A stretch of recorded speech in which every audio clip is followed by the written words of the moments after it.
नरेंद्र मोदी की सरकार भारत के किसानों के लिए, उनके विकास के लिए और उनकी आमदनी दुगनी करने के लिए कृत संकल्प है।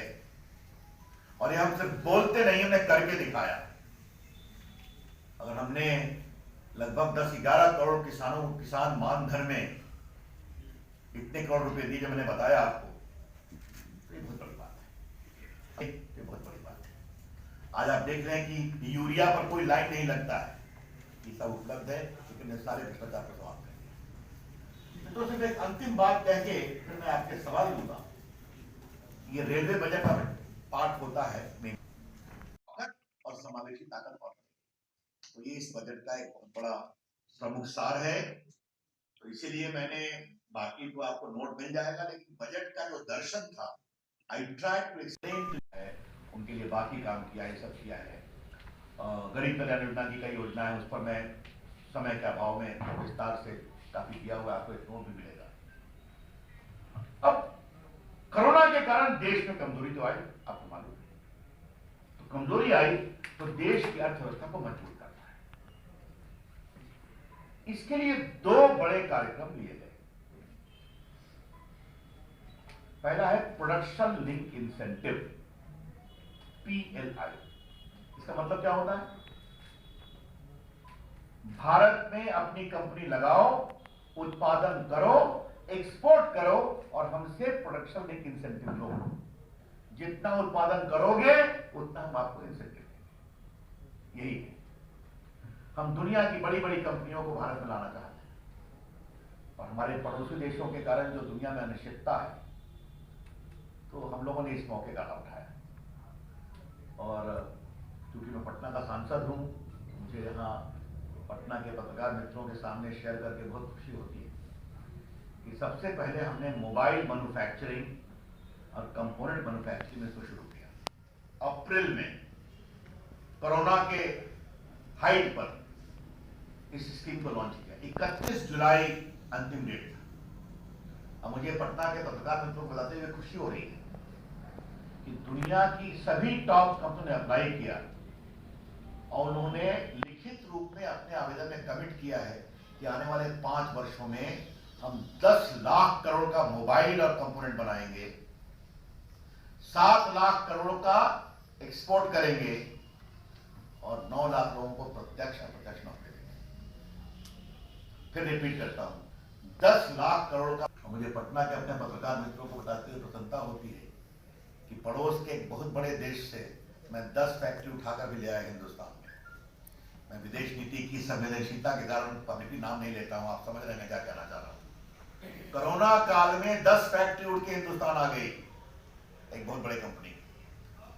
अब इस PLI को हम 12 अन्य क्षेत्र में भी ला रहे हैं।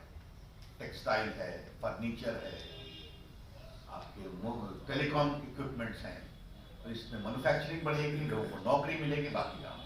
तो इस बजट में 1,97,000 करोड़ रुपया इसके लिए अलॉट किया गया, PLI की।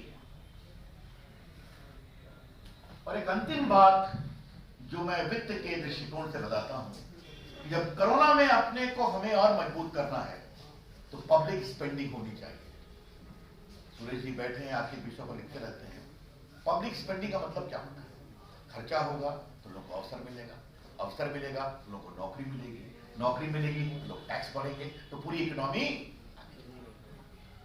तो इसे कहते हैं कैपिटल एक्सपेंडिचर। और मुझे आपको बताते हुए खुशी हो रही है, इस बार कैपिटल बजट 5,54,000 करोड़ रुपए का है। 5,54,000 करोड़ रुपए का मतलब भारत सरकार खर्चा को प्रोत्साहित कर रही है। खर्च करोगे तो अर्थव्यवस्था घूमेगी, और घूमेगी तो अर्थव्यवस्था आगे बढ़ेगी। तो इसके लिए बहुत बड़ी एक व्यवस्था की गई है। अर्थव्यवस्था में मजबूती आएगी। और बाकी एक और जो मैं डिजिटल क्षेत्र में एक बहुत नई घोषणा हुई है, जो मैं यहां कहना चाहता हूं, वो ये है कि इंटरनेट का प्रयोग बहुत लोग करते हैं, आप लोग भी करते हैं। भारत के बारे में एक बात आप लोग ध्यान रखिए, भारत की आबादी 135 करोड़, भारत में मोबाइल फोन 120 करोड़।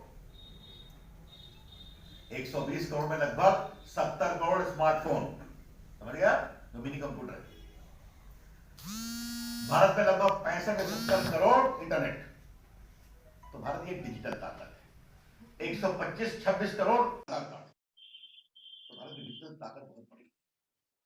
तो इंटरनेट भारतीय भाषाओं में होना चाहिए, इंटरनेट के मटेरियल का भारतीय भाषाओं में अनुवाद होना चाहिए।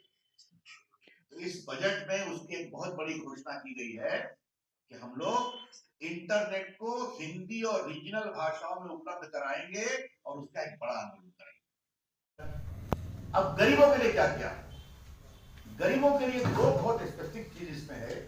उज्ज्वला योजना 8 करोड़ किसानों को, माताओं को देते हैं, हम 1 करोड़ लाभार्थियों को और देंगे उज्ज्वला योजना। आपको मालूम गैस का, तो 8 करोड़ के अलावे हमें 9 करोड़ हो गया, ठीक है, 1 करोड़ एक्स्ट्रा।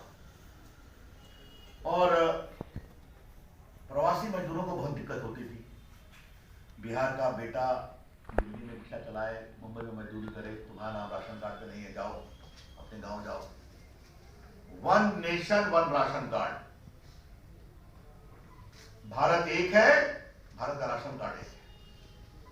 तो ये 1 राशन कार्ड जब बनेगा, तो अभी ये 32 राज्यों में शुरू किया गया है पायलट में, इसको हम पूरे देश में लागू करेंगे। तो मतलब मुंबई में बिहार का बेटा जाता है मजदूरी करने, तो कहेगा ये है मेरा राशन कार्ड, मेरा हिस्सा यहां दे दो, मेरे परिवार का प्यार मिलेगा। This is 1 nation 1 ration card. इसको पूरे देश में हम लागू करने जा रहे हैं। तो मेरा विभाग भी इसमें काफी लगता है, कंज्यूमर अफेयर्स के साथ साथ मैं लगा हुआ था। मुझे बहुत संतोष है कि आज हम लोग देश में एक क्रांतिकारी डिजिटल बदलाव कर रहे हैं, 1 नेशन 1 राशन कार्ड। ये मुझे आपको बताना है। और दूसरा, हमारे बिहार की और झारखंड की बहुत सी बेटियां, माताएं आसाम और बंगाल के टी गार्डन में काम करती हैं, वर्षों से काम करती हैं। तो उनके विकास के लिए 1000 करोड़ के बजट का प्रावधान किया गया है।